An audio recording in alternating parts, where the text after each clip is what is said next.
Juízo investigativo.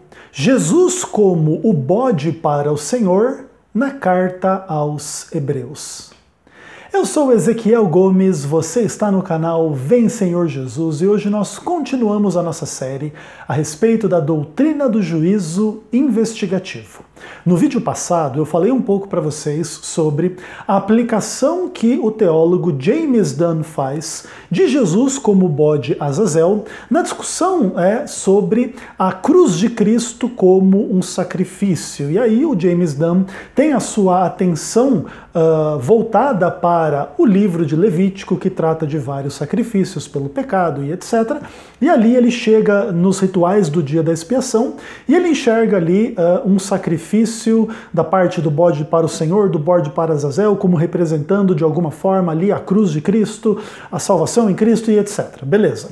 Eu demonstrei no vídeo passado por que eu discordo do James Dunn, pelo menos assim, né, inicialmente, e agora eu vou me aprofundar um pouquinho mais nas razões desta discordância, para a gente poder então caminhar para o fim, né, da minha análise a respeito da doutrina da cruz de Cristo à luz da doutrina do juízo investigativo, e a gente finalmente chegar na análise do livro do Apocalipse, tá bom? Beleza. Então, para contextualizar um pouco do que eu quero colocar para vocês, a gente vai ao livro de Levítico. Então, estou com a minha Bíblia aberta aqui no livro de Levítico, capítulo 4. E dentro desse capítulo se fala muito da expiação, e se fará expiação por eles e eles serão perdoados, no contexto de vários sacrifícios em função de vários pecados da parte da congregação, do povo, do príncipe e etc. E essa ideia de que haveria ali um sacrifício para o perdão em função de expiação é bastante destacado no livro de Levítico, no capítulo 4. Entretanto, quando a gente chega no capítulo 16 do livro, existe expiação em função do que já foi expiado.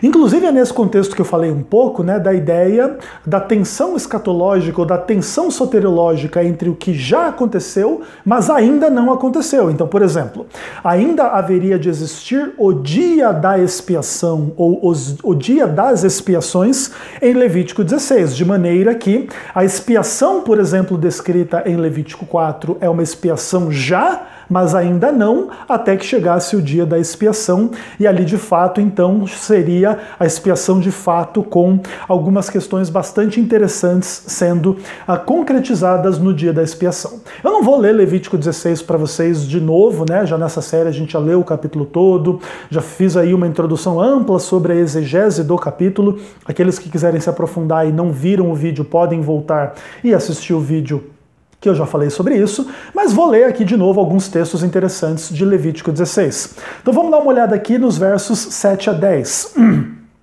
Aí a Bíblia diz assim: também Arão tomará ambos os bodes e os porá perante o Senhor, à porta da tenda da congregação.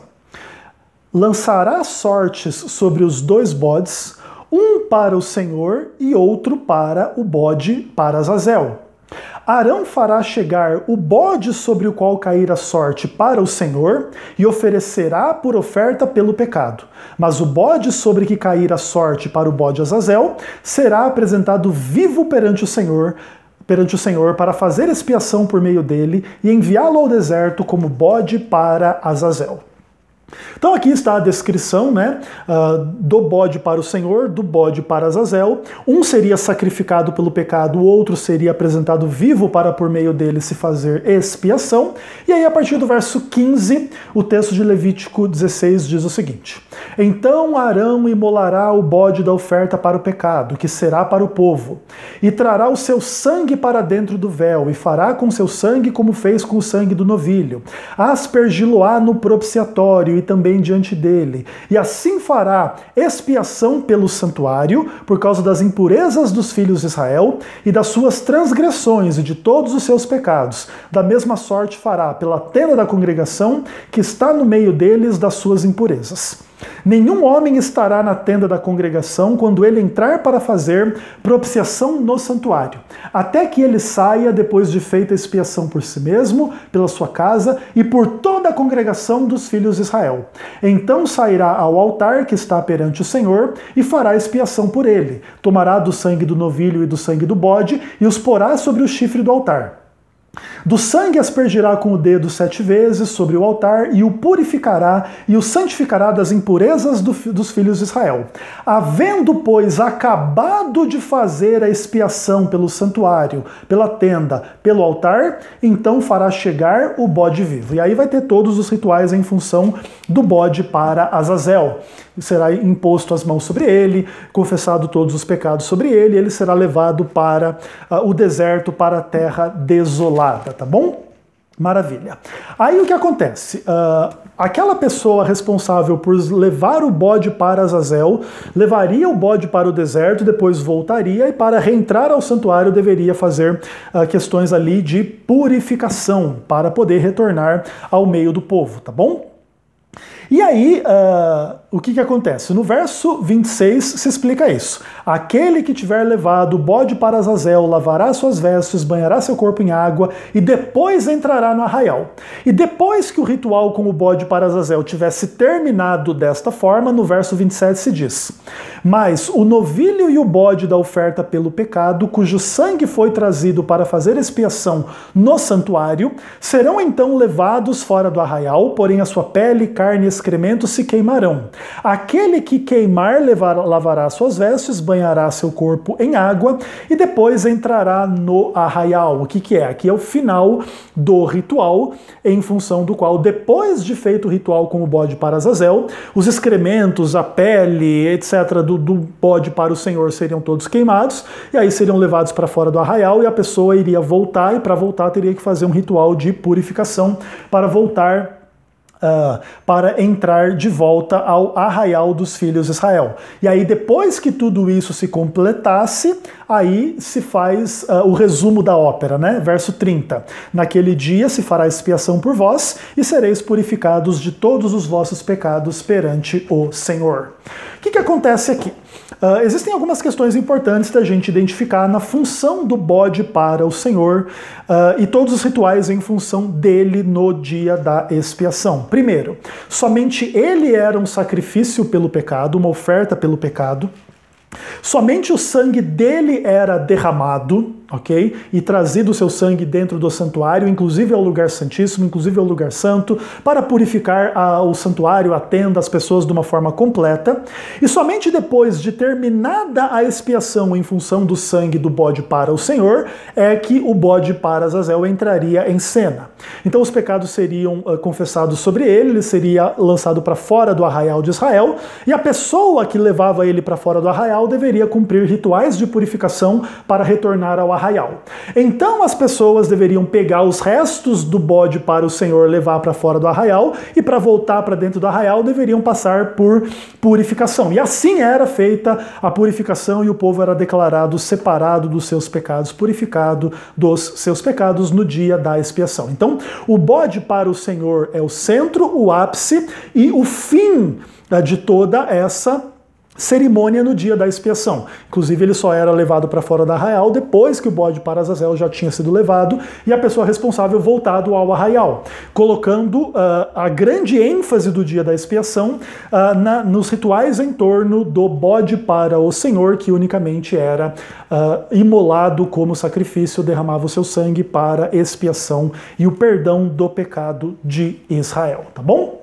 Maravilha? Tudo bem até aqui? Ok. Então agora, com isso tudo em mente, nós vamos voltar àquela maravilhosa carta do Novo Testamento, a carta aos Hebreus.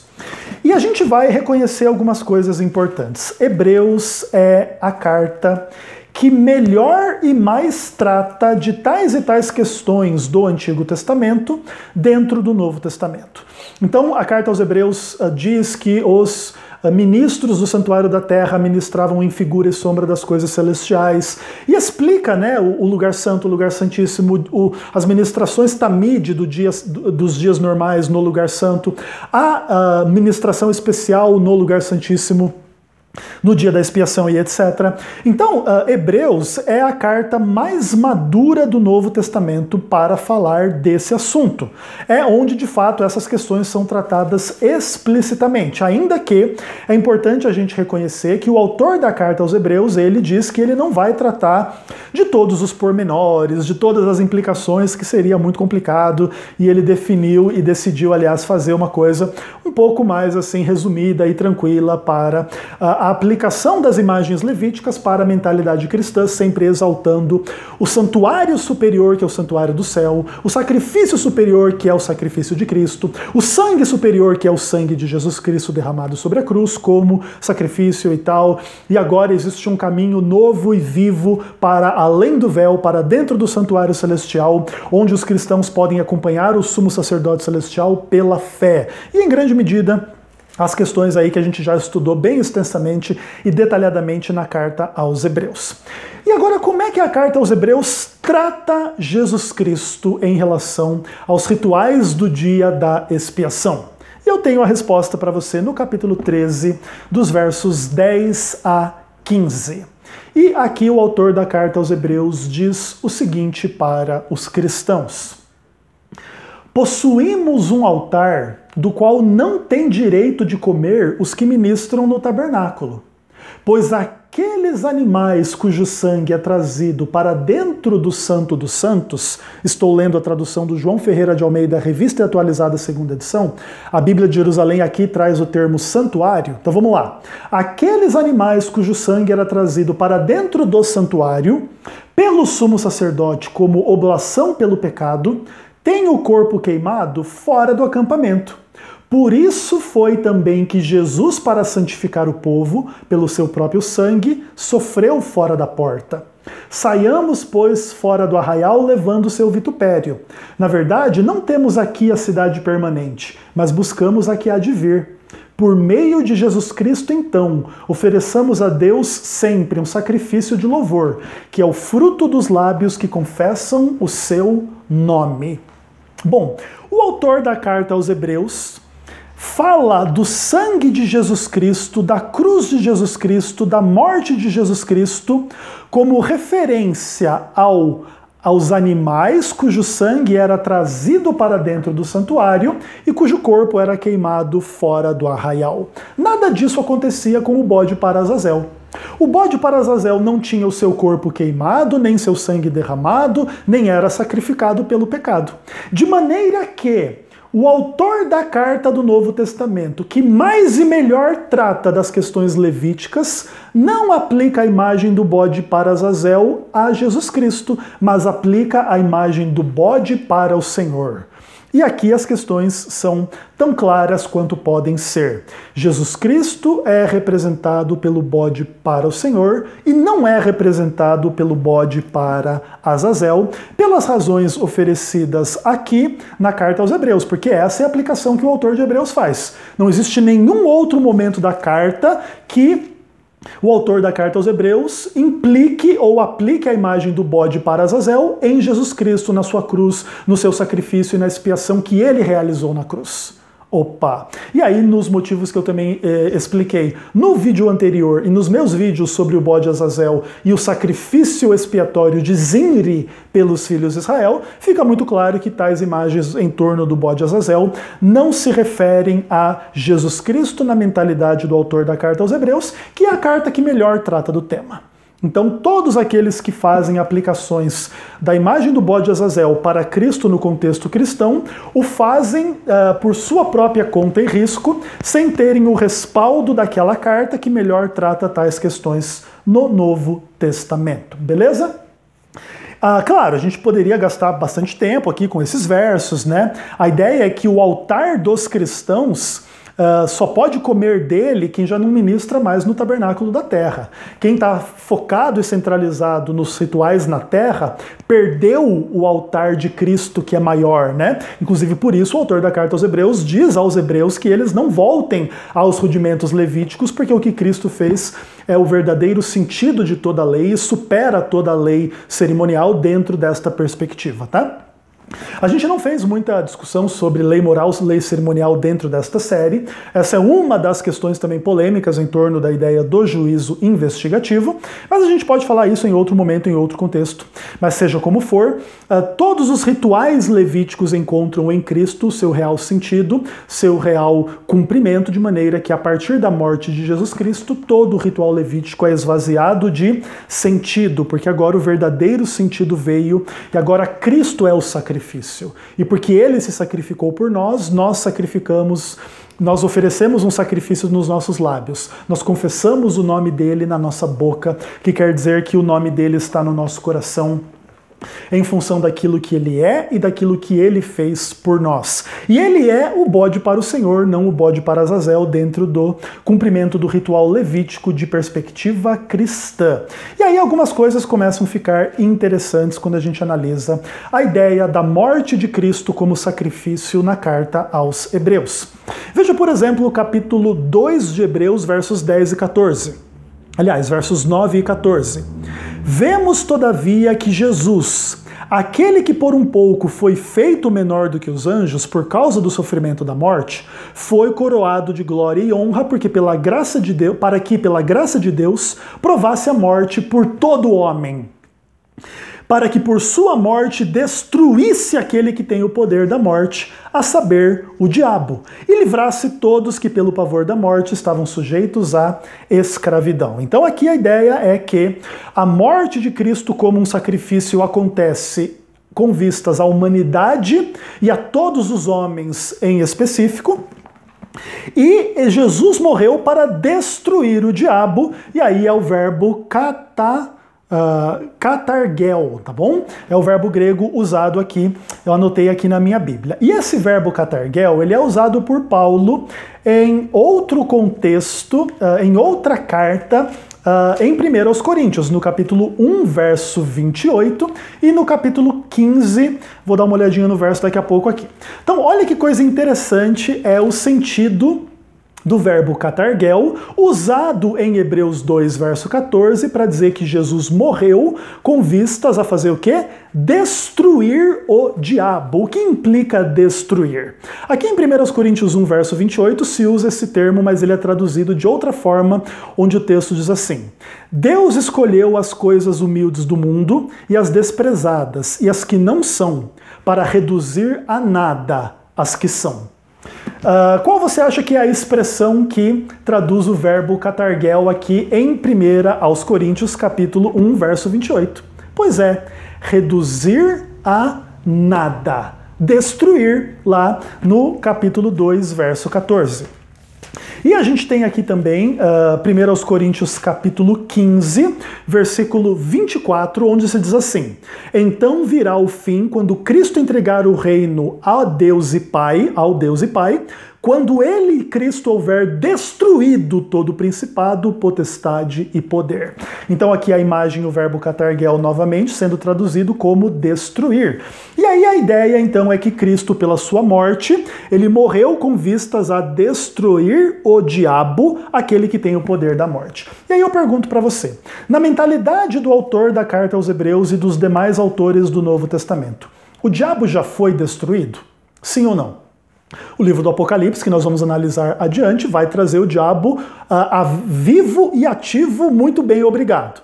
Claro, ele sabe que pouco tempo lhe resta, mas ele ainda está vivo nos eventos após a cruz. Tanto que lá no capítulo 12 do livro do Apocalipse, após a cruz, o diabo faz o quê? Depois que não consegue mais perseguir o filho da mulher, persegue a mulher. E quem é a mulher? É o restante da sua descendência que guarda os mandamentos de Deus e tem o testemunho de Jesus. Opa, vai se tornar muito adventista essa discussão. Seja como for, o importante é a gente entender uma coisa: Jesus morreu para destruir aquele que tem o poder da morte. Mas olha, Jesus morreu há 2000 anos e o diabo não foi destruído ainda, demonstrando a tensão escatológica entre uma coisa e outra. Jesus já morreu, mas esta morte ainda implicará a destruição definitiva futura do diabo, ok? E enquanto o diabo não for destruído de forma definitiva, as consequências da morte de Cristo nesta direção ainda estarão dentro de uma tensão entre o que ele já fez e ainda não completou. E aqui a questão não é nenhuma negação à morte de Cristo sobre a cruz. Ele já morreu e já venceu a morte. O diabo já está condenado e será destruído. Entretanto, entre a cruz e a destruição final do diabo, existe o tempo da tensão escatológica, e admitir isso não é negar a cruz, ou minimizar a cruz, ou relativizar a cruz, ou dizer que a cruz é insuficiente, indigna e pequena e não resolve o problema. Simplesmente é a admissão de que a cruz de Cristo, a sua morte, a sua ressurreição, criam um tempo escatológico com vistas à destruição definitiva do diabo, do pecado e da morte, e o último inimigo a ser destruído é a morte. Você ainda morre aqui nesse mundo? Tem gente que ainda morre aqui nesse mundo? Então as consequências da cruz de Cristo não se concretizaram em última instância, que só se concretizarão na segunda vinda e nos eventos em torno da segunda vinda, que culminarão na destruição definitiva do diabo, do pecado, dos pecadores, e aí então o início da eternidade sem morte, sem pecado, na presença de Deus. Então a gente percebe aqui uma dinâmica muito interessante. Quando alguém quiser então dizer que quem fala sobre a purificação, enfim, após a cruz, 1844, ou no contexto em torno da segunda vinda, como pessoas que negam a cruz, aí você mostra esse tipo de texto na palavra de Deus e você pede a explicação da pessoa tal qual ela quiser te responder, caso ela tenha condições, tá bom? E aí vai ficar bem interessante aí os críticos do adventismo diante do absoluto fundamento claro na palavra de Deus, que fundamenta aquilo que a gente prega na doutrina do juízo investigativo. Aí tem outro texto importante para falar da morte de Cristo como sacrifício e etc., que é Hebreus capítulo 5, versos 8 a 10, aí diz assim: embora Cristo sendo filho, aprendeu a obediência pelas coisas que sofreu, e tendo sido aperfeiçoado, tornou-se o autor da salvação eterna para todos os que lhe obedecem, tendo sido nomeado por Deus sumo sacerdote segundo a ordem de Melquisedeque. Então aqui a ideia é que a morte de Cristo foi uma morte que envolveu real sofrimento da parte dele, então Cristo sofreu por nós, mas nesse sofrimento ele foi aperfeiçoado.